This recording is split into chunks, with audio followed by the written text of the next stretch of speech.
given by de Broglie wavelength. Matter wave explained by de Broglie. De Broglie explained by de Broglie, de Broglie, ठीक है, de Broglie wavelength, de Broglie wavelength से explain करते हैं, ठीक है। तो de Broglie wavelength से explain करेंगे और जो एक्सप्रेशन होगा, equation de Broglie wavelength lambda is equal to h by p. It is expression of wavelength of है। तो इसका प्रूफ क्या है? तो de Broglie ने क्या किया था, दो इक्वेशन लिया, एक Einstein equation E is equal to mc square, first expression, and second Planck's quantum theory of light. तो Planck's quantum theory of light क्या था? तो E is equal to h by lambda। तो de Broglie इस दोनों equation को मिला देंगे, E is equal to mc square, E is equal to h by lambda। Hence, हम from equation 1 and 2 से हम बोल सकते हैं mc square is equal to h by lambda। C से C कैंसिल, ठीक है, और lambda इज इक्वल टू हो जाएगा h by m into c, यानी कि m into b, ऐसे बोल सकते हैं। तो lambda is equal to h by m b, ठीक है, या फिर इसी lambda को फाइनली क्या बोल सकते हैं, lambda is equal to h by p, right. तो दो एक्सप्रेशन को मिला दिया गया है, E is equal to mc square, E is equal to h by lambda। Another term होगा इन टर्म्स ऑफ, अगर क्वेश्चन में आपको मास ऑफ पार्टिकल दिया रहे और उसका स्पीड दिया रहे, तो कोई भी पार्टिकल का के अंदर वेव नेचर कितना होगा इसके बारे में बताता है। स्पीड से, v स्पीड से मूव कर रहा है, तो उसका जो वेवलेंथ होगा उसके अंदर, that lambda will be equal to h by m into v। आपको बोला कि एक इलेक्ट्रॉन है जो 10⁸ मीटर पर सेकंड से मूव कर रहा है, तो बताइए लैम्डा क्या होगा, उसका वेवलेंथ क्या होगा। तो हम लोग क्या बोलेंगे, lambda is equal to h by m into v से। अगर मोमेंटम दे देगा तो इस तरह से करेंगे। अगर दे दिया आपको कि इलेक्ट्रॉन का मोमेंटम इतना है, तो अल्फा पार्टिकल का मोमेंटम बताइए, वैसे कर करके आपसे क्वेश्चन पूछेगा, रेशियो का सवाल भी पूछ सकता है, सम पूछ सकता है। उसके बाद आता है कि इसमें आपका in terms of kinetic energy, इसी को देखेंगे in terms of kinetic energy, kinetic energy के टर्म्स, ठीक है। के का मतलब है काइनेटिक एनर्जी, उसके टर्म में क्या होगा।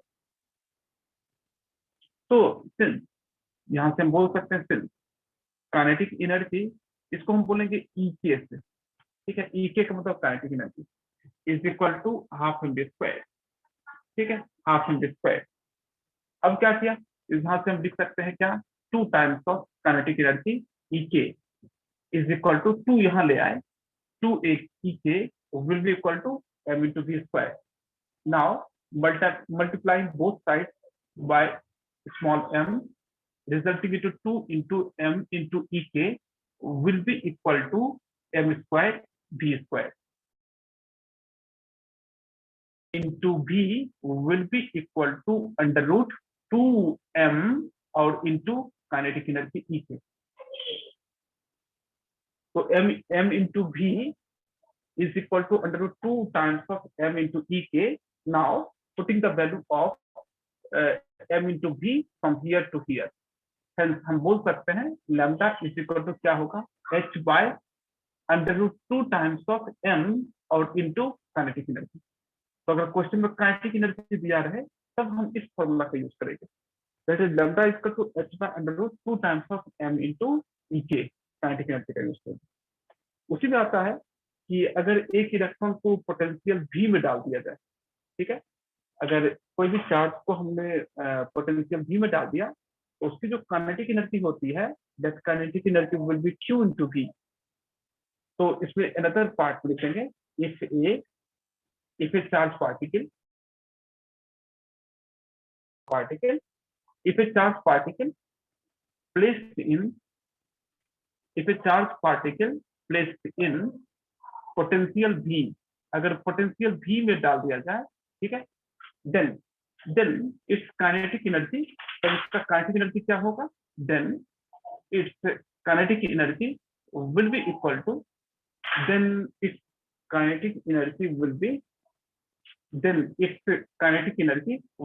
Equal to Q into V, ये हो जाएगा। अब क्या करेंगे, इस काइनेटिक एनर्जी के बदले Q into V भी डाल सकते हैं। Hence, तो यहाँ से हम बोल सकते हैं क्या कि lambda, another form, lambda is equal to क्या हो जाएगा, h by under root 2 times of m, ठीक है, 2 टाइम्स ऑफ m, और इनटू काइनेटिक एनर्जी के बदले क्या, Q into V, ठीक है, ये भी एक फॉर्म होगा। तो जो डी ब्रॉगली का टोटल जो फॉर्म आता है वो है आपके सामने, ये क्या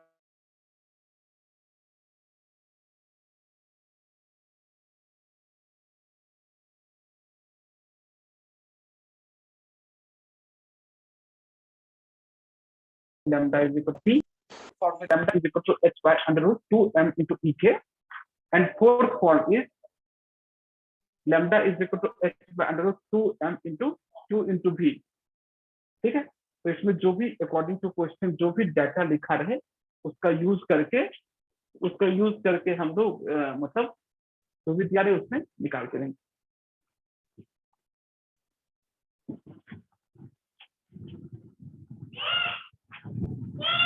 ठीक है, इसको एक बार देख लीजिए, कहीं डाउट होगा।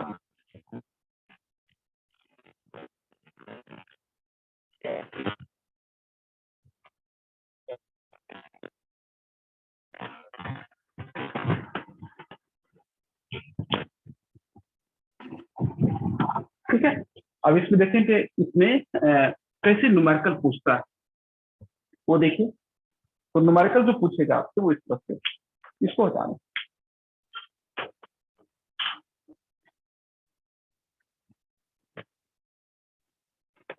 एक बार देख लीजिए, समझ लीजिए, जो कुछ डाउट होगा तो बताइएगा।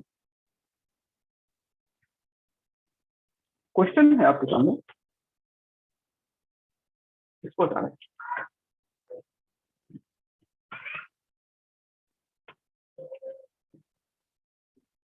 तो हमने जो पढ़ा है उसमें 4 इक्वेशंस पढ़े अभी तक। तो 4 इक्वेशंस जो पढ़ा उसमें जो फर्स्ट इक्वेशन था, equation first was lambda is equal to h by mv। Second equation पढ़ा lambda is equal to h by p। Third equation पढ़ा हमने lambda is equal to h by under root आपका 2 ये m और into ई के, और last में lambda is equal to h by under root 2 into m into q into v, ठीक है।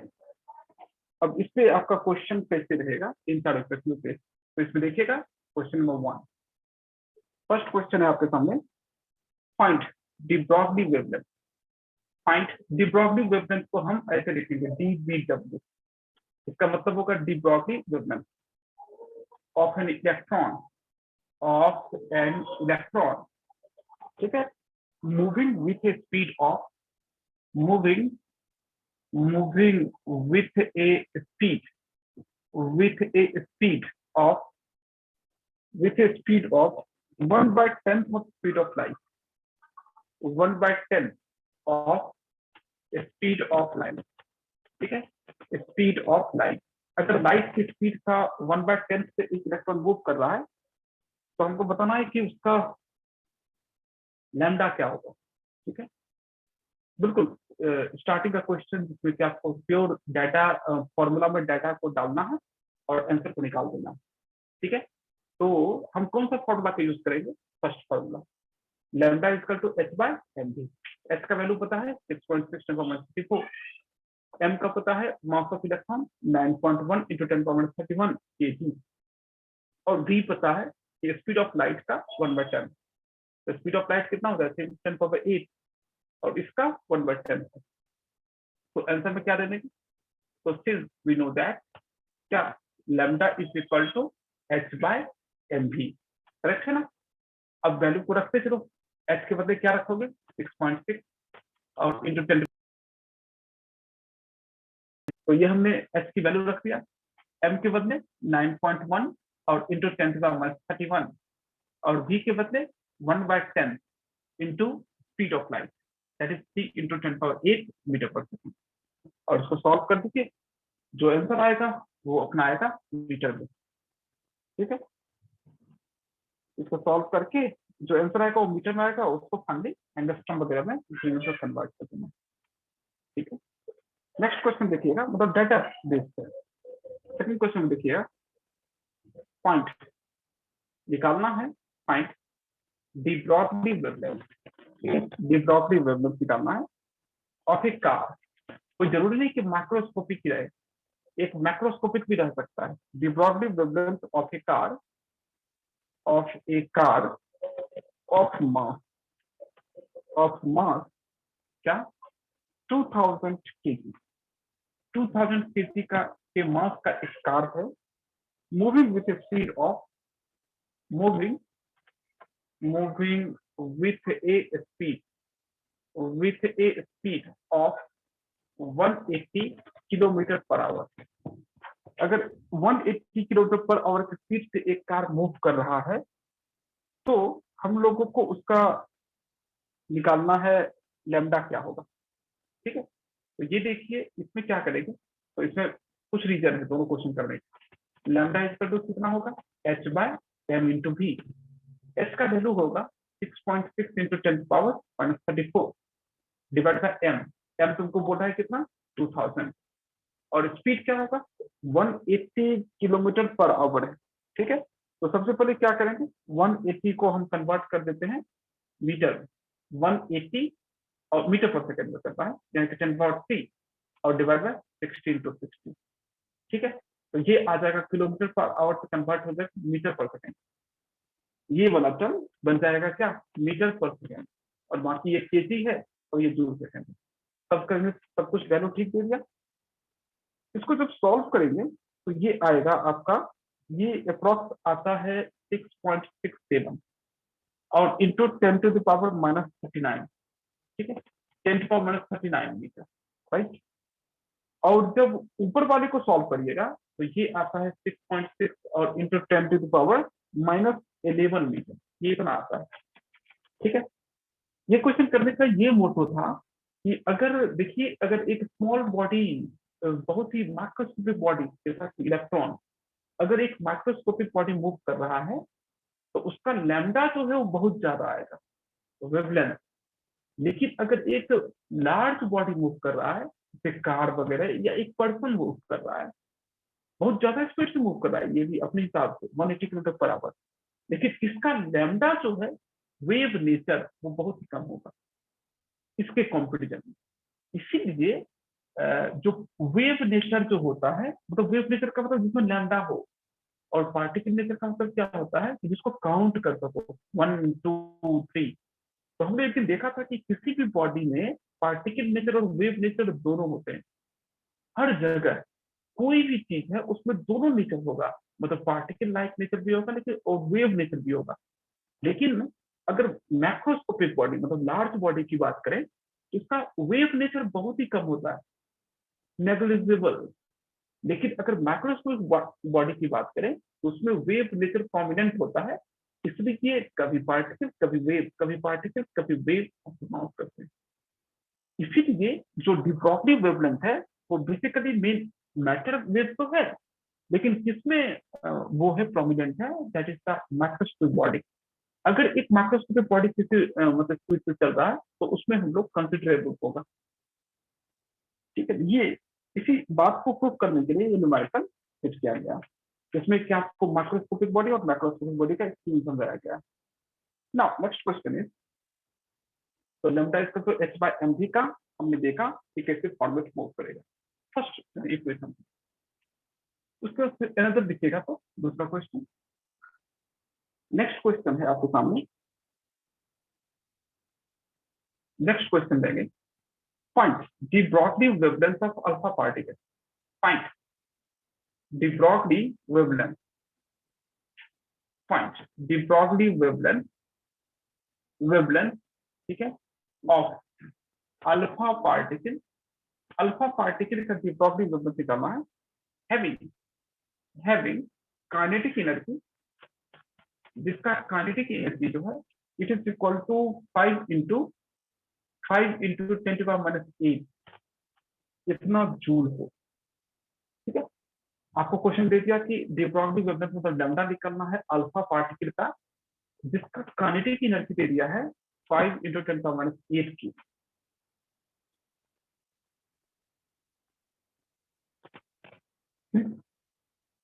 तो अल्फा पार्टिकल का मतलब क्या होता है? अल्फा पार्टिकल का मतलब होता है हीलियम न्यूक्लियस। मतलब अल्फा पार्टिकल को हम क्या समझेंगे, He+2। ठीक है, अगर हीलियम से दोनों इलेक्ट्रॉन को निकाल देते हो तो हीलियम का न्यूक्लियस में क्या होगा, 2 प्रोटॉन होगा, 2 न्यूट्रॉन होगा, वो मूव कर रहा है अल्फा पार्टिकल के फॉर्म में। तो हमको क्या चाहिए, लैम्डा चाहिए, और He+2 क्या है, वो है अल्फा पार्टिकल। तो हम कौन सा, और काइनेटिक एनर्जी दिया हुआ है, इसका मतलब हम कौन सा फॉर्मूला लगाएंगे, ये वाला फॉर्मूला लिख देते हैं पहले। तो कैसे होगा आपका, lambda is equal to H divided by √2 times of mass और इनटू क्या, काइनेटिक एनर्जी। ठीक है, काइनेटिक एनर्जी क्या है, वैल्यू को डालते हैं। तो वैल्यू को डालिएगा तो क्या होगा, 6.6 और into 10⁻34 joule second divided by √2 और into mass of alpha particle, एक अल्फा पार्टिकल का मास। ठीक है, तो एक अल्फा पार्टिकल का मास कितना होगा, तो 4 टाइम्स ऑफ 4 AMU। एक अल्फा पार्टिकल का मास कितना होगा, 4 AMU। तो AMU को हम ग्राम में लिख सकते हैं, तो कितना होगा, 4 into 1.66 into 10⁻⁻27 kg। 1.66 into 10⁻⁻27 kg होता है। ये एक अल्फा पार्टिकल का मास है 4 AMU।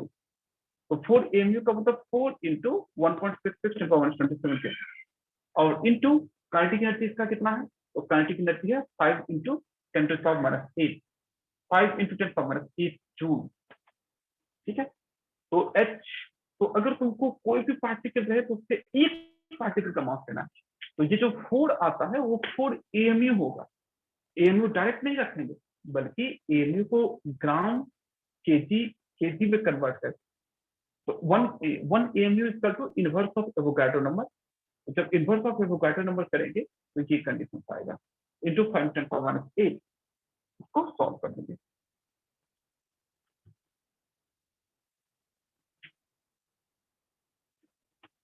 तो ये अल्फा पार्टिकल का ब्रॉडली वेवलेंथ निकाल दिया बेसिकली। ठीक है, नाउ नेक्स्ट इज का, अब ये तो अगर अल्फा, आपने पहला क्वेश्चन देखा कि एक माइक्रोस्कोपिक बॉडी, दूसरा क्वेश्चन देखा क्वेश्चन एक microscopic large body, third question देखा अल्फा पार्टिकल रहे क्वेश्चन में और उसका काइनेटिक एनर्जी दिया है, तब हम कैसे सोचेंगे। ठीक है, देन अनदर क्वेश्चन लिखिएगा। अनदर क्वेश्चन है, कितने तरह से क्वेश्चन पूछा जाता है हम सबको देखते हैं, तो एक थीम आपको पता चल जाएगा कि इससे कैसे क्वेश्चन आते हैं। उसके बाद देखेंगे find the ratio of, find the ratio, find the ratio of wavelength, find the ratio of wavelength of alpha particle, wavelength of alpha particle to alpha particle to proton, proton और alpha particle की wavelength का ratio निकालना है। if ratio of their kinetic energy, अगर उनके kinetic energy का जो ratio है इट इज इक्वल टू 1:4।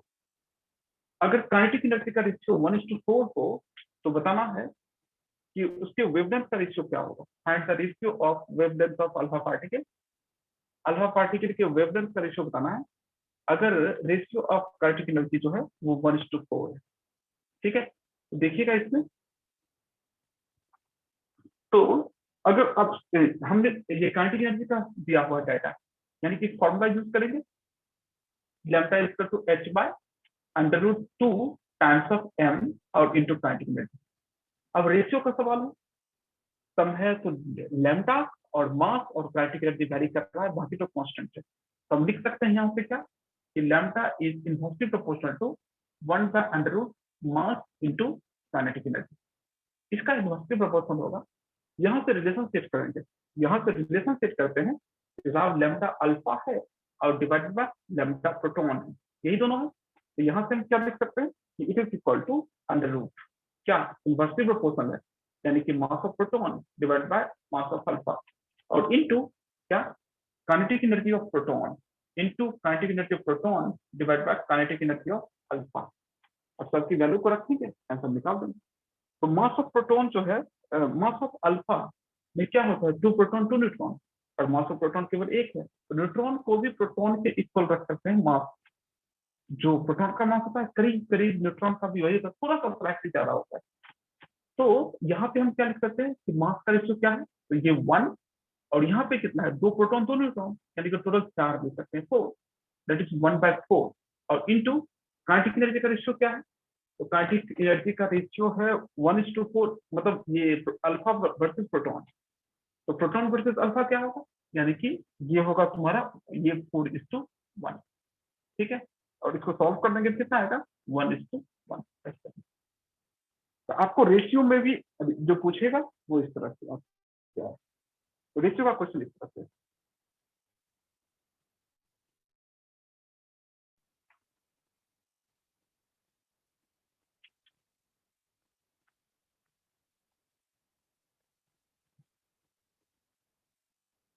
ठीक है, तो रेशियो का सम जो आएगा वो इस तरह का सम होगा।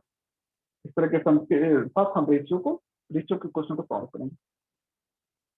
इसके बाद है आपका, इसके बाद का क्वेश्चन अभी इससे बचा हुआ है, भी से, पोटेंशियल से। तो पोटेंशियल अगर रहे भी, तब हम कैसे निकालेंगे, उसका सम देखिएगा कैसे रहता है। तो उसमें है आपके सामने नेक्स्ट क्वेश्चन, कैलकुलेट कैलकुलेट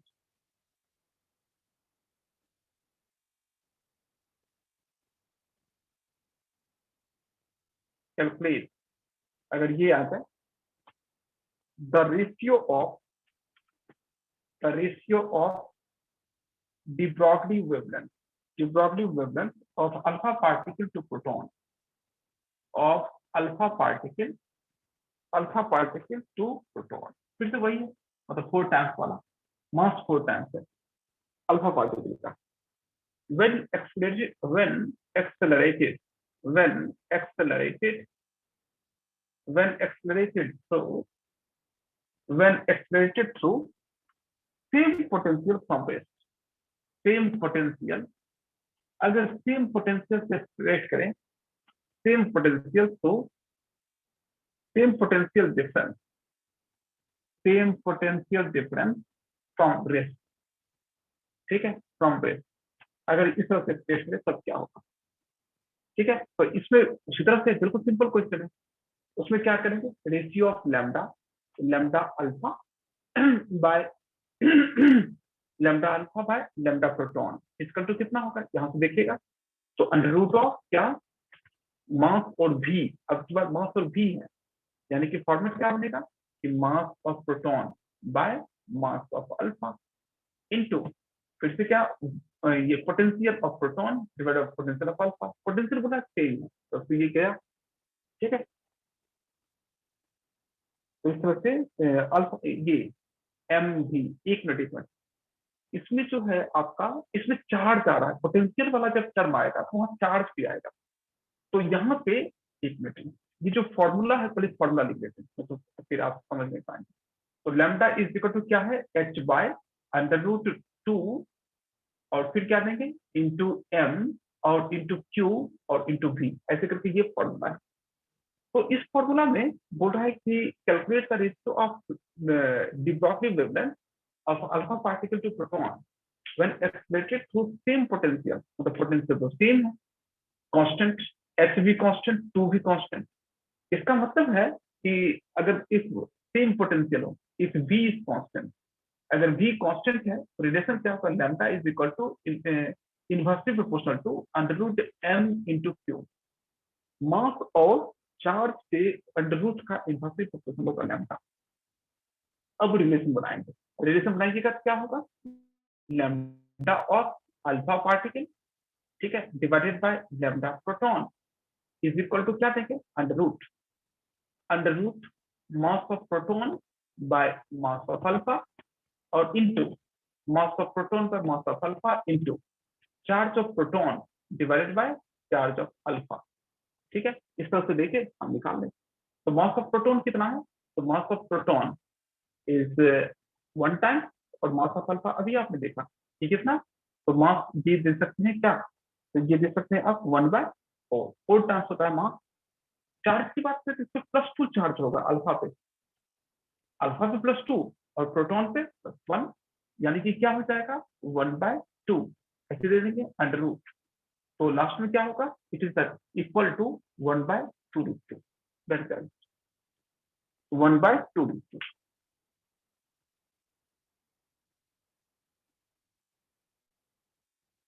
ठीक है, तो अल्फा पार्टिकल का मतलब है, अल्फा पार्टिकल प्रोटॉन में कंपेयर करोगे ना, तो अल्फा पार्टिकल का मास और प्रोटॉन का मास अगर देखें तो अल्फा पार्टिकल का मास 4 टाइम्स होता है और चार्ज जो होता है ना वो 2 टाइम्स होता है प्रोटॉन के, तो मास होगा 4 टाइम्स, चार्ज रिलेशन आए उस रिलेशन के अकॉर्डिंग हम डाल देंगे और आंसर हम फाइंड करेंगे। ठीक है, ये तो था, इसमें जो भी क्वेश्चन हमने देखा भी का टर्म, ये पोटेंशियल वाला जो क्वेश्चन देखा ये वाला, इसमें अभी तक देखा है केवल रेशियो का क्वेश्चन, मतलब एक रेशियो दे दिया और उसे पूछा, अगर एग्जैक्ट वैल्यू डाल के निकालना पड़ता तो सपोज आपको मास दे दिया, क्यू दे दिया और भी वगैरह वो सब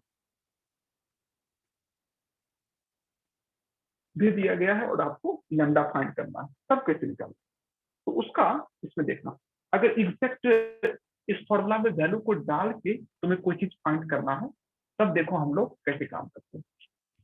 तो एग्जैक्ट वैल्यू फाइंड करने के लिए पहले एक चीज ट्रिक लेंगे। ठीक है, यहाँ पे लेंगे एक, यहाँ पे एक पहले पॉइंट बना देते हैं। सबसे पहले क्या है, since we know that lambda is equal to कितना है, h by under root, h/√2 times of m और इंटू क्यू और इंटू v, ऐसे है। ठीक है, अब फॉर इलेक्ट्रॉन, इलेक्ट्रॉन के लिए क्या होगा, m इज इक्वल टू मास ऑफ इलेक्ट्रॉन 9.1 × 10⁻31 और q charge of electron 1.6 into -1.6 into 10⁻19 coulomb, magnitude करेंगे तो माइनस को हटा देंगे। तो इलेक्ट्रॉन की बात की जाए तो यहाँ पे लिखते फॉर इलेक्ट्रॉन, अगर ये वाला फॉर्मूला यूज करना रहे और इलेक्ट्रॉन के लिए यूज कर रहे हैं, तो इलेक्ट्रॉन के लिए कितना होता है, mass of electron is equal to 9.1 और इंटू 10⁻31 kg, सही है ना, और चार्ज होता है, चार्ज का magnitude that will equal to 1.6 into 10⁻19 coulomb, hence lambda equal to कितना होगा, hence lambda will be equal to h का वैल्यू 6.6 इंटू 10⁻34 और डिवाइडेड बाय अंडर रूट। ठीक है, इलेक्ट्रॉन के लिए सारा काम कर रहे हैं, फॉर इलेक्ट्रॉन के लिए, तो ये कितना होगा 2 इंटू 9.1 और इंटू 10⁻31 kg और इंटू पोटेंशियल, ये भी तो कुछ होगा, चार्ज है, तो चार्ज कितना देंगे 1.6 इंटू 10⁻19 कूलम और इंटू सब कैपिटल भी, तो सबकी वैल्यू को डाल दिया। तो इस पूरी इक्वेशन में लैम्डा और v का ही केवल अननोन पार्ट है, बाकी सब नोन है अगर हमने इलेक्ट्रॉन को कंसीडर किया तो। ठीक है, जब इसको सॉल्व करेंगे हम, तो ये जो आंसर आता है वो आता है आपका √150/v एंगस्ट्रॉम, तो ये जो आएगा वो आएगा 150/v एंगस्ट्रॉम। इसका मतलब है कि इलेक्ट्रॉन के लिए हेंस लैम्डा इक्वल टू क्या होगा, √150/v इतना एंगस्ट्रॉम। इस ट्रिक का यूज करके हम अपने एग्जाम में टाइम को सेव कर सकते हैं, नहीं तो ना आपको इतना बड़ा कैलकुलेशन करना होगा। ठीक है, लेकिन अगर इलेक्ट्रॉन, केवल इलेक्ट्रॉन के लिए यूज करेंगे तो इलेक्ट्रॉन के लिए आपको कैलकुलेशन वगैरह कुछ नहीं करना है, पहले कैलकुलेशन रेडीमेड किया हुआ है, जैसे हम लोग 12,400 लास्ट क्लास में किया था ना, divided by lambda in angstrom, तो एनर्जी जो आता है वो किसमें आता है, इलेक्ट्रॉन वोल्ट में, सेम उसी तरह से कि अगर एग्जाम में क्वेश्चन लिखा रहे कि इतने पोटेंशियल से इलेक्ट्रॉन को पास कराया है, ठीक है, फ्लो करवाया है, तो बताओ उसका लैम्डा क्या होगा, तो डायरेक्ट इस फॉर्मूला का यूज कर देंगे। तो लैम्डा इक्वल टू क्या देंगे, अंडर रूट 155 भी एंगस्ट्रॉम। तो ये जो लैम्डा आएगा वो एंगस्ट्रॉम में आएगा, तो भी डायरेक्ट डालेंगे और वो लैम्डा अपना एंगस्ट्रॉम में आ जाएगा। ठीक है, तो जो लैम्डा आता है वो आता है तुम्हारा एंगस्ट्रॉम में, जैसा कि आप एक एग्जाम्पल में देखते कि कैसे आएगा। तो ये अपना टाइम सेव करने के लिए ट्रिक लगा दिया, lambda equal to under root 155 भी एंगस्ट्रॉम। मतलब आपको अगर पोटेंशियल दिया रहे, लैम्डा पूछे, लैम्डा दिया रहे, पोटेंशियल पूछे, तो इस फॉर्मूला का डायरेक्ट यूज कर सकते हैं, लैम्डा और भी का रिलेशन वाला फॉर्मूला हम डायरेक्ट यूज कर सकते हैं। ठीक है, एक क्वेश्चन देखिएगा, तो क्वेश्चन कैसे रहेगा।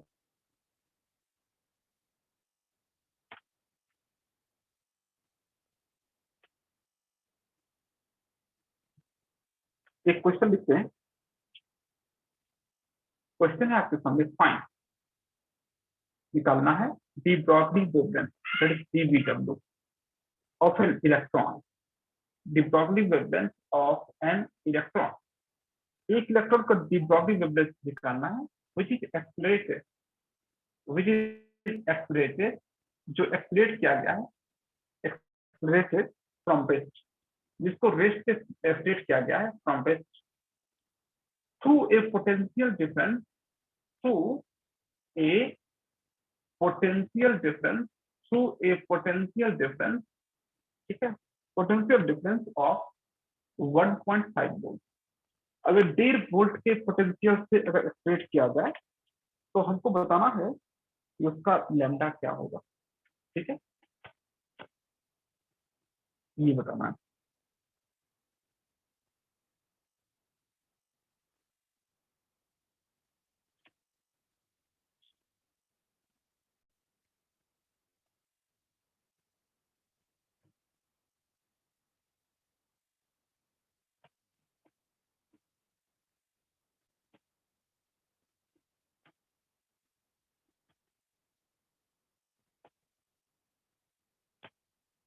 ठीक है, तो डायरेक्टली हम फॉर्मूला का यूज कर देंगे। क्या है फॉर्मूला, ये वाला।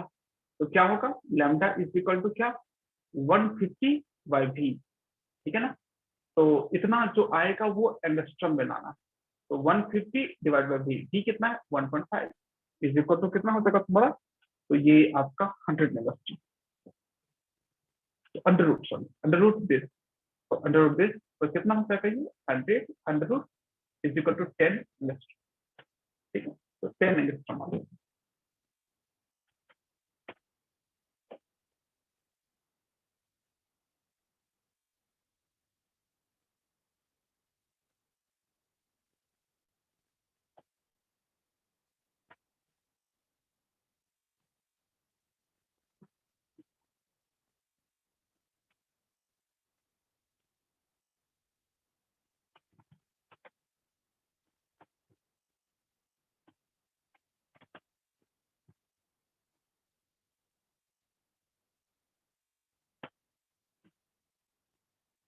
ठीक है, इसमें देखिएगा एक क्वेश्चन, तो इस तरह से हम ये अगर इसका यूज करेंगे तो इमीडिएट तुरंत आंसर निकल जाएगा, नहीं तो फिर आपका कैलकुलेशन बहुत लेंदी पड़ जाएगा। ठीक है, तो क्वेश्चन देखिएगा, क्वेश्चन बोल रहा है कि एन इलेक्ट्रॉन, क्वेश्चन लिखेंगे, an electron, an electron having initial kinetic energy, an electron having initial kinetic energy is 6 electron volt, 6 electron volt, is accelerated, is accelerated, इसको एक्सलेट किया गया है, accelerated to, is accelerated to a potential difference of, is accelerated to a potential difference of 6 volt, 4 volt। Then find, निकालना है, find lambda associated with electron, निकालना है, find lambda associated with electron, electron के साथ जो lambda associated उसको निकालना। बोला है कि एक इलेक्ट्रॉन है जिसका इनिशियल काइनेटिक एनर्जी है 6 इलेक्ट्रॉन वोल्ट। अगर इसको हमने एक्सप्रेस किया ये पोटेंशियल डिफरेंस 4 वोल्ट से, तो हमको बताना है कि कितना लैम्डा इसमें होगा। ठीक है, तो इसमें लैम्डा बताना कि क्या है, राइट। तो इसमें कैसे निकालेंगे? तो इनिशियल काइनेटिक एनर्जी दिया है 6 इलेक्ट्रॉन वोल्ट और फाइनल को 4 वोल्ट से एक्सपेक्ट किया, ठीक है। तो कितना होगा? 6 तो इसके अंदर पहले से है और 4 वोल्ट का मतलब क्या, अगर इलेक्ट्रॉन है तो ये हो जाएगा तुम्हारा क्या, इसका काइनेटिक एनर्जी मतलब जो ऐड होगा उस इलेक्ट्रॉन में, तो 4 इलेक्ट्रॉन वोल्ट ऐड हो जाएगा। यहाँ पे देखना, तो 4 वोल्ट है और इलेक्ट्रॉन है, तो जो गेन करेगा एनर्जी वो 4 इलेक्ट्रॉन वोल्ट गेन करेगा। इसका मतलब टोटल काइनेटिक एनर्जी कितना हो जाएगा? तो 6 इलेक्ट्रॉन वोल्ट पहले से था और पोटेंशियल से 4 इलेक्ट्रॉन वोल्ट गेन कर रहा है, तो टोटल काइनेटिक एनर्जी कितना हो गया? 10 electron volt. Final kinetic energy 10 electron volt. अब तुमको 10 इलेक्ट्रॉन वोल्ट दे दिया, काइनेटिक एनर्जी है। अगर काइनेटिक एनर्जी 10 इलेक्ट्रॉन वोल्ट है तो उसका पोटेंशियल कितना होगा? तो पोटेंशियल जो भी वी विल बी, उस इलेक्ट्रॉन का पोटेंशियल कितना होगा? 10 वोल्ट। अब हमको पोटेंशियल भी निकल गया तो लैम्डा निकाल सकते हैं। तो लैम्डा क्या होता है? Under root 150/v in angstrom. ऐसे सॉल्व करके निकाल देते हैं। तो हमने क्या बोला, ये देखिए, हमने बोला कि इनिशियल काइनेटिक एनर्जी है 6 electron volt.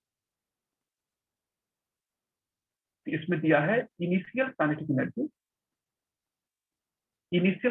Energy of electron. तो ये है तुम्हारा बच्चों 6 इलेक्ट्रॉन वोल्ट, ठीक है। अब उसको 4 वोल्ट में एक्सप्रेस कराया, ठीक है। तो फाइनल फाइनल काइनेटिक एनर्जी कितना होगा? Final kinetic energy of electron 6 तो पहले से उसके पास पहले से था, 6 इलेक्ट्रॉन वोल्ट तो पहले से था। अगर 4 वोल्ट में सेट कराए तो गेन करेगा कितना? 4 इलेक्ट्रॉन वोल्ट गेन कर देगा। तो ये कितना हो जाएगा? 10 इलेक्ट्रॉन वोल्ट। तो ये आ जाएगा तुम्हारा 10 इलेक्ट्रॉन वोल्ट। ये फाइनल काइनेटिक एनर्जी इतना आ गया। तो अगर तुमको बोले कि कितने पोटेंशियल में होगा, कितना इसका पोटेंशियल डिफरेंस होगा, तो हम बता सकते हैं इस एनर्जी के रिस्पेक्ट में जो भी आएगा वो कितना आएगा? है। तो यहाँ से बोल सकते हैं कि पोटेंशियल डिफरेंस जो होगा, potential difference for this energy, potential difference for this energy for the final kinetic energy, final kinetic energy of electron must be equal to 10 volt. Hence 10 volt निकल गया, hence lambda इक्वल टू क्या होता है? Under root 150/v इन electron, ठीक है। अब value को डाल देते हैं, 150 और v का वैल्यू कितना है? 10। हमको लैम्डा ही चाहिए, इसका टू क्या होगा? Under root 50 electron.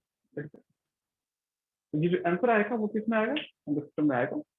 तो अंडर रूट 15 एंगस्ट्रॉम, और इसको जब सॉल्व करिएगा तो ये अप्रॉक्स आएगा 3.87 एंगस्ट्रॉम, ठीक है। इतना तो 3.87 एंगस्ट्रॉम स्पेस में आएगा।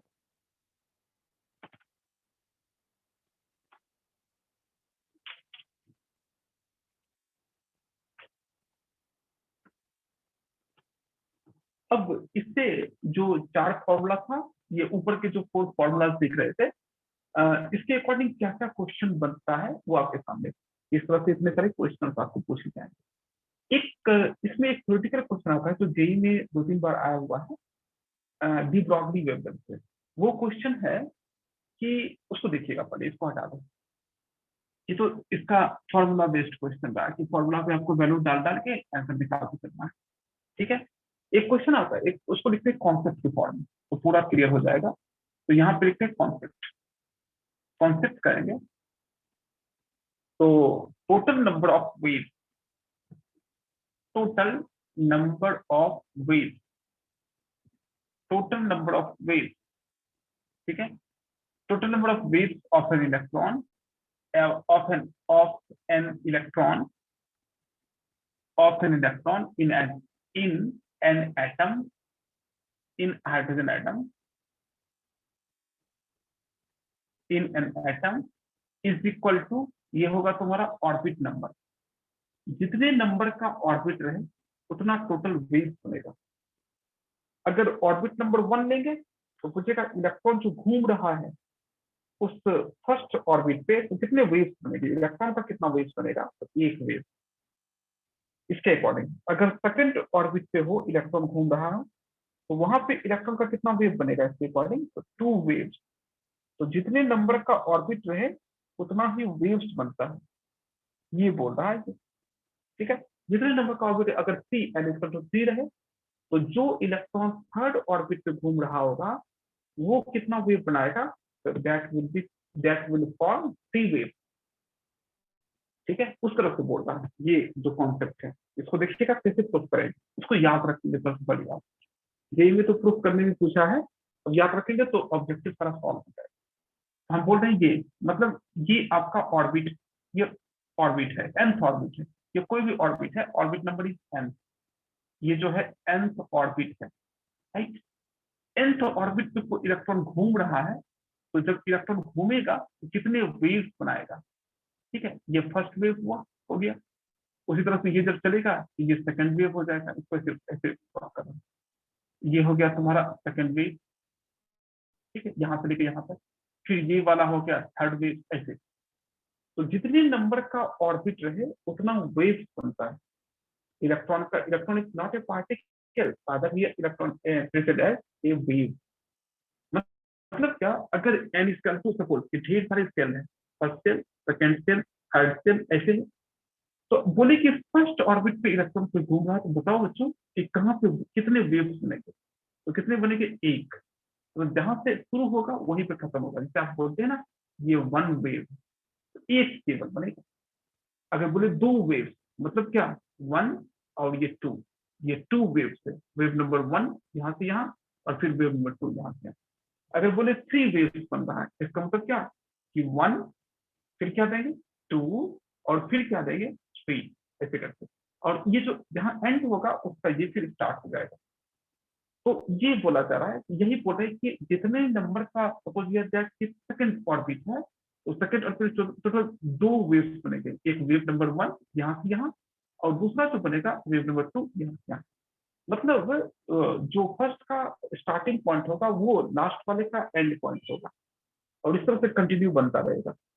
ठीक है, तो वही इसी चीज को प्रूफ करना है कि जितने नंबर का ऑर्बिट रहे उतने वेव्स होते हैं। बहुत आसान है, ये जेई में पूछा हुआ है, प्रूफ करने भी पूछा था। और ऐसे डायरेक्ट भी पूछ देता है कि थर्ड सेल है तो थर्ड सेल पे कितने इलेक्ट्रॉनिक वेव बनेंगे, तो ठीक। फिफ्थ सेल है तो कितने इलेक्ट्रॉनिक वेव बनेंगे, तो 5। तो जितने नंबर का सेल है उतने इलेक्ट्रॉनिक वेव बनेंगे। देखो तो इसको कैसे प्रूफ करेंगे। तो आपने देखा कि ये जो है suppose n times of lambda बन रहा है nth नंबर ऑर्बिट में। nth नंबर ऑर्बिट में let us assume that let us assume that assume करते हैं कि n n waves are formed, ठीक है, n waves are formed in n cell। ठीक है, n सेल में n waves बन रहा है। तो ये जो n waves बनेगा इसका टोटल पेरीमीटर कितना होगा, अगर देखें तो वन वेव का जो वेवलेंथ है वो है 1 लैम्डा। मतलब एक वेव जो यहाँ से चलते हुए यहाँ तक आएगा वो वन, ये वन वेव यहाँ से यहाँ, तो 1 लैम्डा। ये है सेकंड लैम्डा, ये है 3 लैम्डा। अगर तीन वेव्स हैं जैसा कि इसमें दिख रहा है, तो 3 टाइम्स ऑफ लैम्डा ये पूरा डिस्टेंस कवर कर रहा है। अगर 2 लैम्डा रहता था, मतलब दो वेव रहता था, तो 2 lambda must be equal to this perimeter length. उसी तरह से अगर 5 लैम्डा रहेगा तो 5 times of lambda will be equal to perimeter length. तो हमने एज्यूम किया कि एन वेव बन रहा है, तो एन वेव का कितना लेंथ होगा, तो एन लैम्डा, सही है ना, एन लैम्डा। और ये एन लैम्डा कितने डिस्टेंस पे होगा, that will be equal to 2 πr। Equation 1 कि एन टाइम ऑफ लैम्डा बने तो वो जो लेंथ कवर करेगा दैट विल कवर 2 πr। ठीक है, और फिर हमने बोर्ड पोस्टुलेट में पढ़ा है ये जो n lambda is to this, जहां पे वेयर ये जो एन है, where this n is number of wave, कितना वेव बन रहा है उसका नंबर है। फिर हमने पढ़ा था कि M B R must be integral multiple of क्या, एन डैश, इस दोनों को अलग अलग करके देखे, एन डैश बाय 2 पर। ठीक है, ये पढ़ा था। जहां पे एन डैश क्या है, shell number, where n dash जो है वो orbit number, that is orbit number base. N dash is कौन से ऑर्बिट का है, ऑर्बिट नंबर है। ठीक है, अब क्या करेंगे, इस आर के बदले, इस आर के बदले तुम क्या लिख सकते हो, इस आर के बदले लिख सकते हैं क्या, एन लैम्डा बाय 2 पाई लिख सकते हैं। इस आर के बदले हम ये लिख सकते हैं। तो इक्वेशन ये फ्रॉम इक्वेशन 1 से हम बता सकते हैं क्या कि m इंटू वी और इंटू आर के बदले क्या लिखेंगे, एम लैम्डा, ये n टाइम ऑफ वेव है, और divided by 2 pi is equal to n dash h by 2 pi. ठीक है, ऐसे लिख सकते हैं।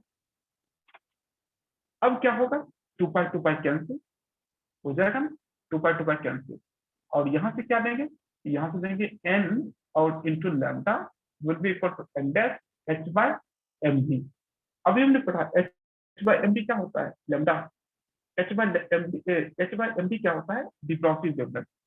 तो फाइनली हम क्या लिख सकते हैं, तो ये लैम्डा और h by M B cancel हो जाएगा, hence n will be equal to n dash. यहाँ पे n क्या है, नंबर ऑफ वेव, और n डैश क्या है, ऑर्बिट नंबर। तो जितना नंबर का ऑर्बिट होगा उतने ही वेव्स बनेंगे। अगर बोले फर्स्ट ऑर्बिट पे कितने वेव्स बनेगी, इलेक्ट्रॉन घूम रहा है तब 1 वेव, इसको याद रखेंगे। सेकंड ऑर्बिट पे कितने बन रहे हैं इलेक्ट्रॉनिक वेव, तो 2 वेव। थर्ड ऑर्बिट पे कितने इलेक्ट्रॉनिक वेव बन रहे हैं, 3 वेव। फोर ऑर्बिट पे कितने वेव बन रहे हैं, 4 वेव। तो इस तरह से क्वेश्चन में जितने नंबर का ऑर्बिट पूछा जाए उतना ही इलेक्ट्रॉन का वेव बनेगा, ये बोला जा रहा है। तो एक बार डी ने इसको प्रूफ करने भी पूछा था इस तरह, और इसको प्रूफ कहाँ से किया, ये वाले टर्म से ना, लैम्डा इसको तो एच बाय एम बी उठा के किया है।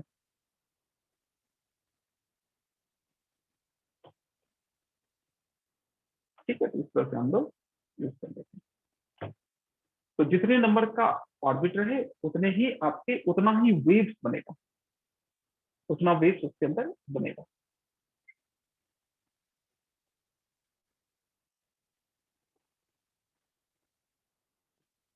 तो देख लीजिएगा, समझ लीजिएगा, कोई अगर प्रॉब्लम है तो बताइएगा।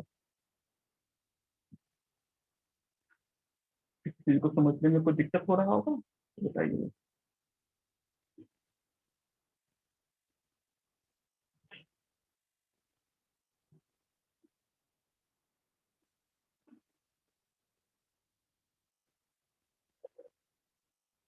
तो जितने नंबर का ऑर्बिट है एग्जाम में डायरेक्ट भी पूछता है कि बताओ थर्ड ऑर्बिट पे कितने वेव्स बनेंगे, तो ठीक है। फोर्थ ऑर्बिट पे कितने वेव्स बनेंगे, 4 वेव्स। उसका प्रूफ है आपके सामने, n will be equal to n dash. N क्या है, वे number of wave equal to orbit number. ठीक है, तो यहाँ से हम बोल सकते हैं, यहाँ पे आप प्रूफ करके लिख भी सकते हैं। तो इसका मतलब क्या होगा कि एन क्या था, नंबर ऑफ वेव, हेंस क्या लिख सकते हैं, number of wave will be equal to क्या, orbit number. Number of wave is equal to orbit number. ठीक है, तो वेव्स का टोटल नंबर जो होगा वही ऑर्बिट नंबर भी होगा। अब है आपके सामने, ये था आपका डी ब्रॉगली वेवलेंथ। उसके बाद स्टार्ट होता है हाइजेनबर्ग अनसर्टेनिटी प्रिंसिपल। ठीक है, उसके बाद जो स्टार्ट होगा टर्म हाइजेनबर्ग अनसर्टेनिटी। इसमें क्या बोलता है कि अगर एक माइक्रोस्कोपिक पार्टिकल जैसे इलेक्ट्रॉन, प्रोटॉन, ये सब अगर मूव कर रहा है, अल्फा पार्टिकल, तो एक माइक्रोस्कोपिक बॉडी अगर चल रहा है, मूव कर रहा है, तो उसकी एग्जैक्ट पोजीशन और एग्जैक्ट स्पीड हम एक बार साइमल्टेनियसली एक बार पे नहीं बता सकते, कि एग्जैक्ट पोजीशन भी बताएं और एग्जैक्ट स्पीड भी साइमल्टेनियसली एक ही साथ हम नहीं बता सकते। वही है अनसर्टेनिटी प्रिंसिपल। तो इसको लिखेंगे, स्टार्ट करते हैं। तो इसके बाद का जो होता है, इसमें डी ब्रॉगली के बाद जो आता है वो आता है हाइजेनबर्ग अनसर्टेनिटी प्रिंसिपल। ठीक है ना, इसके बाद जो आता है तुम्हारा वो आता है Heisenberg uncertainty principle. Heisenberg uncertainty principle, ये जर्मन साइंटिस्ट है, हाइजेनबर्ग। ठीक है, uncertainty principle, Heisenberg uncertainty principle. ठीक है, हाइजेनबर्ग अनसर्टेनिटी प्रिंसिपल। तो ये क्या बोलता है कि for a microscopic body exact position and exact speed for a the momentum for a microscopic body. अगर एक माइक्रोस्कोपिक बॉडी के लिए, microscopic body exact position, exact exact position ठीक है, exact position and exact momentum, exact momentum cannot cannot be determined, cannot be determined simultaneously। हम एक साथ नहीं बता सकते, can be determined simultaneously, एक साथ हम नहीं बता सकते हैं, can be determined simultaneously।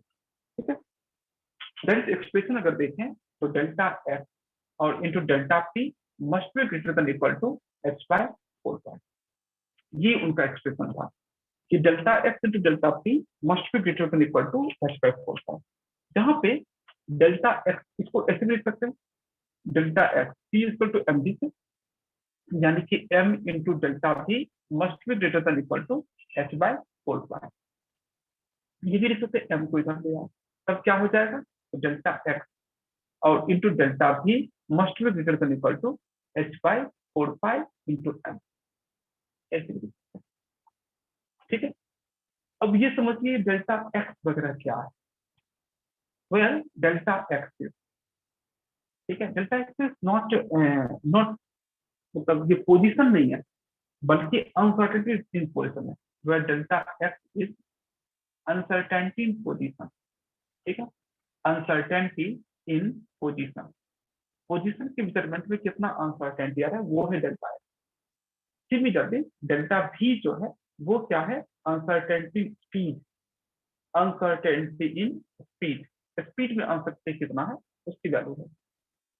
ठीक है, अब ये डेल्टा और उसी तरह से delta P is uncertainty in momentum.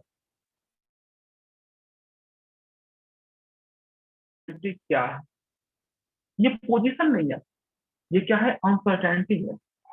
आप ऐसे समझ सकते हैं, मैंने आपको बोला कि इस मार्कर का लेंथ बताओ, ठीक है, एग्जैक्ट लेंथ बताना था, तो आप स्केल लेंगे और इसका मीजर करेंगे एग्जैक्ट लेंथ। तो आपने मीजर करके बताया सर इस मार्कर का लेंथ है 10.1 सेंटीमीटर, सपोज ये आ गया, तो मैंने बताया कि ये बताओ कि 10.11 है कि 10.10 है या फिर 10.12 है, कुछ भी हो सकता है। मैंने एक डिजिट आगे खिसका दिया, 10.10 या 10.11 या 10.12।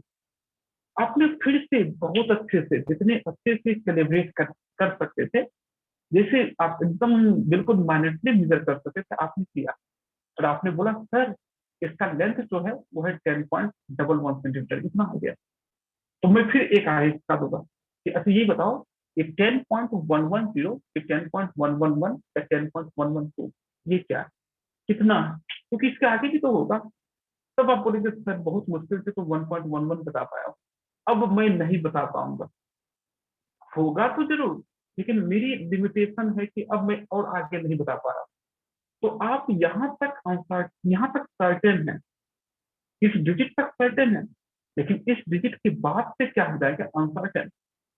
तो जहां से आपकी अनसर्टेनिटी स्टार्ट हो तो वो आपका होगा 0.01 से के बाद से अनसर्टेन है, तो इसका मतलब अनसर्टेनिटी कितना होगा, 0.01, ये बोला जाता है। तो मतलब uncertain delta x uncertainty position का मतलब हुआ कि किस डिजिट तक आप सर्टेन है, इसके पोजीशन को बताने के लिए कहां तक आप सर्टेन है, या फिर आप बोलते हैं किस पॉइंट, किस सर्टेनिटी के बाद आप कंफ्यूज हो गए, मतलब आप नहीं बता पा रहे कि उसका वैल्यू क्या है, वो है डेल्टा एक्स। उस वजह से डेल्टा भी is not A speed, rather it is का मतलब कहां तक आप सर्टेन है या फिर कहां से अनसर्टेनिटी स्टार्ट हो रही है, वो है डेल्टा भी।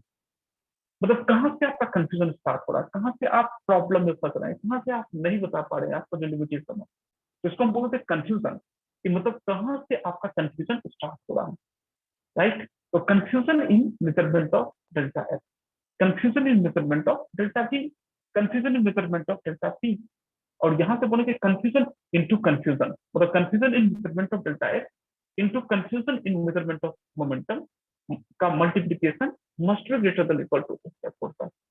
अगर फिर क्या बोलता है कि अगर एक इलेक्ट्रॉन मूव कर रहा है और आपने बोलता है कि एग्जैक्ट पोजीशन ये है, ठीक है, उसका पोजीशन एग्जैक्ट बता दिया कि यहाँ पे, यानी कि आप कंफ्यूजन बिल्कुल भी नहीं है।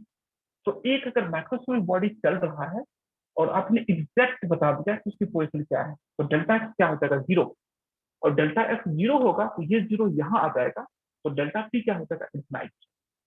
मतलब एक का अगर आपने एग्जैक्ट बता दिया, यानी कि एक टर्म 0 हो जाएगा, एक का कोई कंफ्यूजन है, 0 कंफ्यूजन, तो दूसरा में कंफ्यूजन अपने आप इनफाइनाइट हो जाएगा। इनफाइनाइट आप बता ही नहीं सकते। उसी तरह से अगर ये देखो, अगर इसको आपने एग्जैक्ट बता दिया कि मोमेंटम सर इतना है, यानी कि डेल्टा पी इक्वल टू 0, अगर ये 0 हो गया तो दूसरा अपने आप इनफाइनाइट हो जाएगा। उसने बोला कि एक साथ हम नहीं बता सकते हैं दोनों, एक बताएंगे तो दूसरा गया, एक दूसरा अगर एग्जैक्ट बताएंगे तो पहले वाला गया। ठीक है, दोनों को एक साथ नहीं बता सकते, यही इसका फैशन पड़ता है। तो ये क्या बोलेगा, delta x into delta P must be greater than equal to h by 4 pi, या delta x into delta v, that is uncertainty measurement of position into uncertainty measurement of speed, must be greater than equal to h by 4 pi।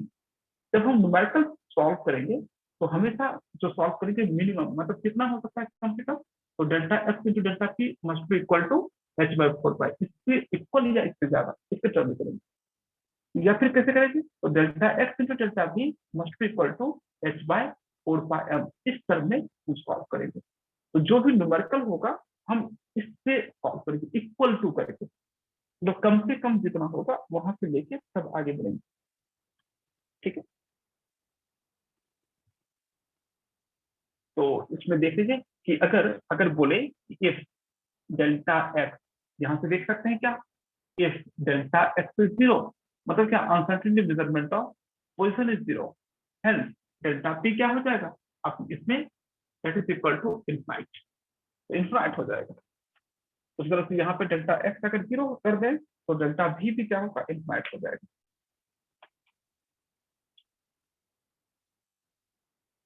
अभी question देखते हैं, सब समझ में आ जाएगा।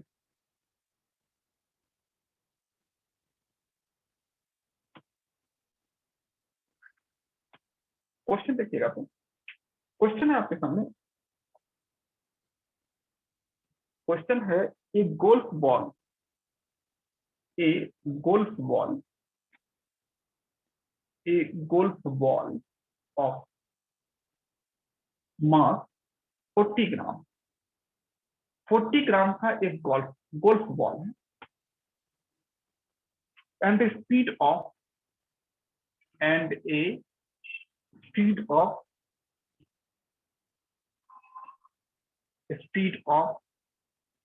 45 metre पर second, having having a speed of 45 metre पर second. ठीक है, उसके बाद बोल रहा है the speed can be measured, the speed can be measured, speed को हम मेजर कर सकते हैं, measured with an accuracy of 2%, with an accuracy, with an accuracy of 2%, 2% की एक्यूरेसी से मेजर कर सकते हैं। तो उनको बताना है फाइंड, हमको निकालना है find uncertainty, find uncertainty in position. साहब अनसर्टेनिटी इन पोजीशन क्या है, एक गोल्फ बॉल है जिसका मास 40 ग्राम है और स्पीड है 45 पर मीटर पर सेकेंड। फिर बोल रहा है कि स्पीड को हम 2% के एक्यूरेसी से मेजर कर सकते हैं। ठीक है, यानी कि अनसर्टेनिटी कहाँ से स्टार्ट हो जाएगा, 2% से स्टार्ट होगा। तो जहां तक एक्यूरेट है वो मतलब उस वहीं से, मतलब इस पॉइंट तक एक्यूरेट है, मतलब उस पॉइंट के बाद क्या हो जाएगा, अनसर्टेनिटी स्टार्ट हो जाएगा। तो इसलिए वहां तक ही लेते हैं। तो यहाँ पे मास दिया है, मास कितना है, 40 ग्राम, यानी कि इसको केजी में कन्वर्ट कर देंगे सबसे पहले। ठीक है, तो 40 ग्राम को केजी में कन्वर्ट करेंगे, कितना होगा, 40 × 10⁻³ केजी। और डेल्टा भी कितना होगा, तो 45 मीटर पर सेकेंड का 2%, तो डेल्टा भी पता चल गया, तो हम इजली डेल्टा एक्स निकाल सकते हैं। ठीक है, तो ये देखिएगा इसमें क्या है, तो यहाँ पे क्वेश्चन में दिया हुआ है, क्या दिया हुआ है, तो डेल्टा एम, तो डेल्टा एम एम डेल्टा भी, एम कितना है, 40 ग्राम, यानी कि कितना होगा, 40 और इंटू 10⁻³ केजी, ये एम है। स्पीड कितना होगा, तो स्पीड है 45 मीटर पर सेकेंड, लेकिन हमको चाहिए क्या, डेल्टा वी। तो डेल्टा वी कितना होगा, तो 45, मतलब uncertainty in measurement of speed. तो डेल्टा वी की वैल्यू कितना होगा, 45 का 2%। ठीक है, यहाँ से अनसर्टेनिटी स्टार्ट हो जाएगा। ठीक है, यहाँ तक हम फिक्स लगा दें, उसके बाद अनसर्टेनिटी स्टार्ट होगा। तो 45 और इंटू इतना तक इज इक्वल टू कितना हो जाएगा, 0.9, 90 तो 0.9। ठीक है, इतने मीटर पर सेकेंड तक अनसर्टेनिटी स्टार्ट हो जाएगा। अब हमको क्या निकालना है, हमको निकालना है आपको delta x, uncertainty position. Since we know that delta x और into m delta v must be greater than equal to H by 4 pi. हमने बोला न्यूमेरिकल को सॉल्व करते समय इक्वल टू देना, ठीक है, उतना या उससे ज्यादा, ऐसे ही होता है। हेंस डेल्टा एक्स कितना होगा, delta x equal to H by क्या, 4 पाई और इंटू एम और इंटू डेल्टा वी। तो एच कितना है 6.6 और इंटू 10⁻34 जूल सेकेंड। ये क्या रखेंगे 4 और इंटू 3.14। एम कितना होगा, गोल्फ बॉल का मास, दैट इज 40 ग्राम। ये कितना होगा 40 इंटू 10⁻6 kg। और डेल्टा वी कितना होगा, that will be equal to 0.9। यहाँ से निकाल लेंगे और ये जो आंसर आएगा उसको सॉल्व कर लेंगे। तो इस तरह से छोटे छोटे न्यूमेरिकल्स होते हैं जिसके थोड़ा कैलकुलेशन लेंथी होता है बस। और आपको बस डाटा पे, मतलब फॉर्मूला पे जो भी डाटा है उसको डाल के और आंसर निकाल लेना। फॉर्मूला पे डाटा डालने वाला एक न्यूमेरिकल ये।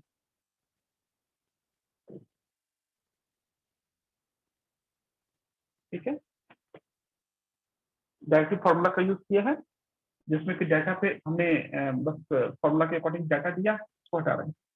एक क्वेश्चन देखा तो ये तो था आपका फॉर्मूला पे, मतलब डायरेक्टली वैल्यू को डाल डाल के आंसर निकालने वाला। एक क्वालिटेटिव वे का क्वेश्चन जो एग्जाम में पूछा था जेईई में, वो क्या पूछा था इस पे, तो वो ये तो कर ले जाओगे अब। नेक्स्ट क्वेश्चन जो पूछा था वो था आपका, if uncertainty in position, if uncertainty if uncertainty in position and momentum are equal. If uncertainty in position and momentum are equal, अगर ये दोनों इक्वल हैं तो हमको निकालना है कि find uncertainty in T velocity, uncertainty in velocity. तो आपको बताना है कि अनसर्टेनिटी वेलोसिटी क्या होगा, वेलोसिटी में अनसर्टेनिटी क्या होगा। क्वेश्चन बोला कि अगर पोजीशन का अनसर्टेनिटी और मोमेंटम का अनसर्टेनिटी बोथ आर इक्वल, अगर ये दोनों इक्वल हैं तो बताना है कि आपका अनसर्टेनिटी वेलोसिटी क्या होगा। ठीक है, तो एक को बोला इक्वल है, राइट, तो delta x into delta P must be equal to H by 4 pi. अब डेल्टा पी के बदले हम डेल्टा एक्स डाल सकते हैं, delta x square equal to कितना होगा वो निकालेंगे, और फिर डेल्टा एक्स स्क्वायर मिल गया तो डेल्टा एक्स मिल जाएगा अंडर रूट ऑफ दैट। और डेल्टा एक्स निकल गया तो फिर हम क्या करेंगे, उसी टर्म को फिर से एक बार इक्वेशन लिखेंगे, delta x into m delta v must be equal to H by 4 pi. और वहां पे जो पहले वाले से मोमेंटम वाले से डेल्टा एक्स निकाला था उस डेल्टा एक्स को डाल के फिर डेल्टा वी निकाल देंगे। देखो कैसे करेंगे, तो सिंस डेल्टा एक्स, ये देखिएगा कैसे कर रहे हैं, तो delta x and delta p are equal है, एंड वी नो दैट क्या, delta x into delta P must be equal to H by 4 pi, ये हमको पता है। अब क्या किया कि डेल्टा पी के लिए डेल्टा एक्स डाल देते हैं, यहाँ से हम बोल सकते हैं क्या, delta p into delta x is equal to H by 4 pi, यहाँ से हमने डाल दिया। इसको क्या लिख सकते हैं, डेल्टा एक्स का स्क्वायर, इसको लिखते हैं delta x square is equal to H by 4 pi. Hence finally delta x must be equal to under root क्या हो जाएगा, एच बाय 4 पाई। ये डेल्टा एक्स आ गया। ठीक है, अगेन फिर से हमको पता है हमको वी चाहिए ना, तो फिर से हम लिख सकते हैं डेल्टा एक्स और into m delta v equal to क्या, एच बाय 4 पाई। अब क्या करें कि डेल्टा एक्स यहाँ पे डाल देते हैं। ठीक है, तो डेल्टा एक्स के बदले अगर हम डाल दें क्या, कि under root h by 4 pi, सही है, और into m into delta v is equal to h/4 pi. ठीक है, ठीक है। अब ये सॉल्व करके क्या हो जाएगा, तो इसको अंडर रूट का स्क्वायर, एक अंडर रूट चला गया, यहाँ से बोल सकते हैं m into delta v is equal to under root क्या h/4 pi. Finally delta v is equal to 1/m और into h/4 pi. That is the expression. तो अगर h और पाई के टर्म में हमको सॉल्व करना था कि अगर डेल्टा पहले वाले रिलेशन से हमने क्या किया, यहाँ से निकाल दिया, ये इक्वेशन से पूरा डेल्टा x कितना है h और पाई के टर्म में, और उस h और पाई को फिर से हम वहां लेके चले गए और तो आपके सामने तो 1/m अंडर रूट h/4 ये क्वेश्चन पूछा हुआ है पेपर में। ठीक है, ये क्वेश्चन पूछा हुआ है, इसको देख लीजिए, समझ लीजिए। किसी को कोई कंफ्यूजन हो बताइएगा, किसी पॉइंट पर कंफ्यूजन हो रहा हो तो बताइएगा।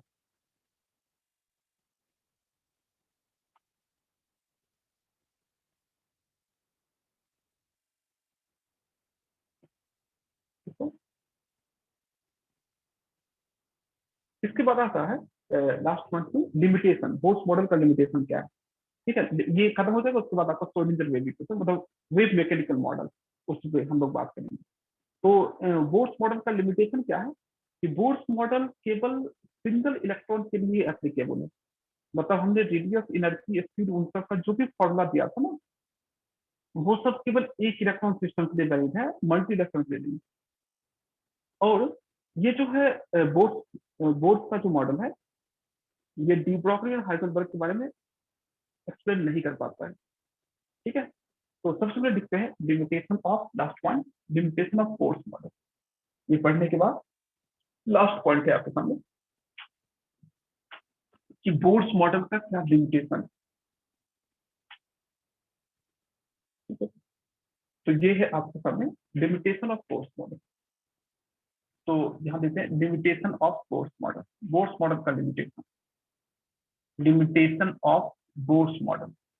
बोर्स मॉडल का क्या लिमिटेशन है, बोर्स मॉडल का लिमिटेशन, ये हमको करना है। तो पहला क्या बोलता है कि बोर्स मॉडल इज एप्लीकेबल और वन इलेक्ट्रॉन सिस्टम ओनली। तो इसमें देखिए Bohr's model is applicable, Bohr's model is applicable for for one electron system only, for one electron system only. एक इलेक्ट्रॉन सिस्टम के लिए ही केवल अप्लीकेबल है। As for example, suppose h के लिए तो जो भी फॉर्मूला हम यूज कर रहे थे वो एच का, या फिर He+1, या फिर Li2+, ठीक है, या फिर Be3+, ऐसे ही होते थे। O पे सपोज 7+, एक्सेट्रा। तो जो भी वन इलेक्ट्रॉन सिस्टम था उसी के लिए हम उस फॉर्मूला का यूज करते हैं। सेकेंड है डू नॉट एक्सप्लेन, ये जो बोर्स मॉडल है, डू नॉट एक्सप्लेन, एक्सप्लेन, ये एक्सप्लेन नहीं करता है इसको, ये आपका डी ब्रॉगली वेवलेंथ को।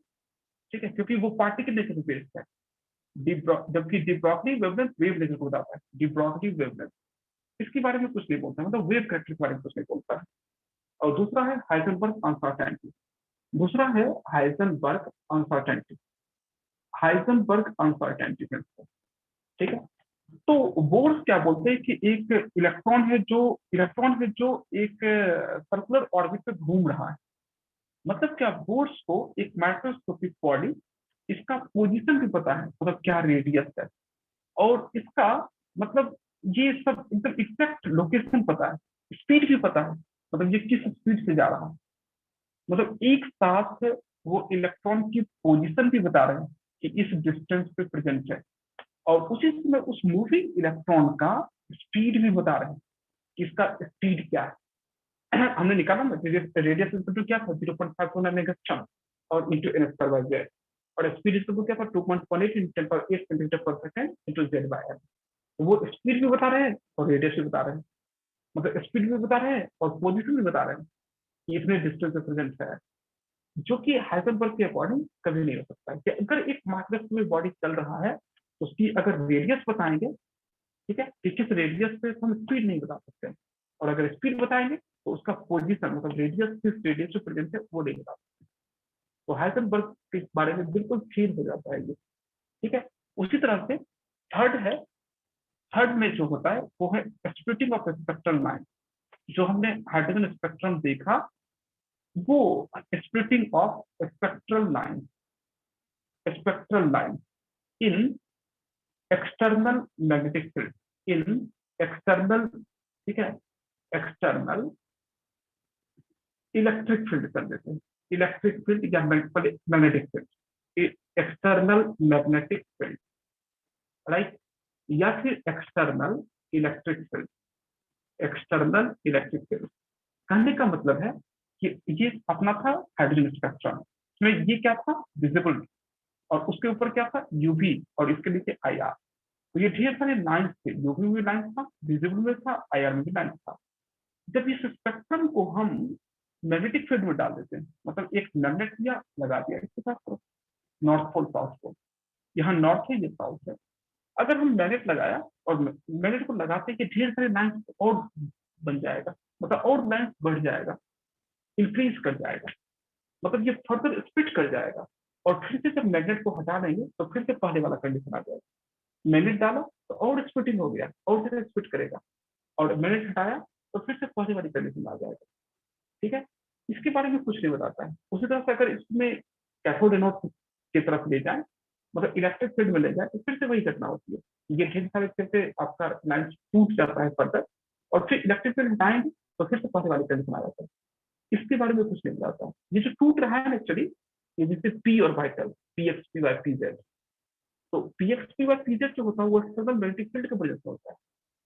फिर हटाओगे तो फिर सब पी एक जैसा हो जाएगा, तो वही हो रहा है। लेकिन उस वक्त p x p y p z इन सब के बारे में कोई इन्फॉर्मेशन नहीं था, उसके बारे में चुप हो जाते हैं। तो splitting of spectral lines in external magnetic field, this phenomena, ठीक है, इसको हम लोग बोलते हैं जीमेंस इफेक्ट। इस इफेक्ट को जो साइंटिस्ट ने पहली बार इसको एक्सपेंड किया था, मतलब दिखाया था, उनके नाम पे बोलते हैं, इसको बोलेंगे जीमेंस इफेक्ट। और ये जो है ना एक्सटर्नल इलेक्ट्रिक फील्ड की वजह से जो टूट रहा है, ठीक है, इसको हम लोग बोलते हैं Stark effect. It is known as Stark effect. तो एक है जीमेंस और एक है स्टार, इसको हम लोग बोलेंगे स्टार्क इफेक्ट। इलेक्ट्रिक फील्ड वाले केस को स्टार्क इफेक्ट, और मैग्नेटिक फील्ड वाले को जीमेंस इफेक्ट। तो ये कुछ मतलब उसके मतलब लिमिटेशन है बोर्स मॉडल का। तो ये सब लिमिटेशन को लेते हुए आगे हम लोग जाएंगे, that is wave mechanical model, क्योंकि श्रोडिंगर वेव इक्वेशन या ऑर्बिटल वो सब आएगा। क्योंकि अब देखो ऑर्बिटल की नीड होने लगी, क्योंकि ये घूमता हुआ इलेक्ट्रॉन कभी दिखेगा नहीं फिक्स पाथ पे, उसी ऑर्बिट के टर्म को हम इलिमिनेट करेंगे कि किससे, ऑर्बिटल से। तो ऑर्बिटल इसी से एग्जिस्टेंस में आएगा, और further S orbital, P orbital, D orbital, F orbital वो सब चलेगा। जो कि बोर्स का लिमिटेशन है, बोर्स ऑर्बिट के बारे में बोलता है, मतलब क्या, एक मूविंग इलेक्ट्रॉन किस पाथ से दिख रहा है, जो कि हाइजेनबर्ग के अकॉर्डिंग पॉसिबल ही नहीं है। तभी इस ऑर्बिट के टर्म को इलिमिनेट किया जाएगा किससे, ऑर्बिटल से, और ऑर्बिटल से इलिमिनेट करके हम लोग उसको एक्सपेंड करेंगे। तो आपका इतना होगा, एक दो क्लास और बचा हुआ है इसमें आपका श्रोडिंगर वेव इक्वेशन वहां से होती है, और ऑर्बिटल वगैरह सारा एक्सपेंड। तो आज का इतना ही।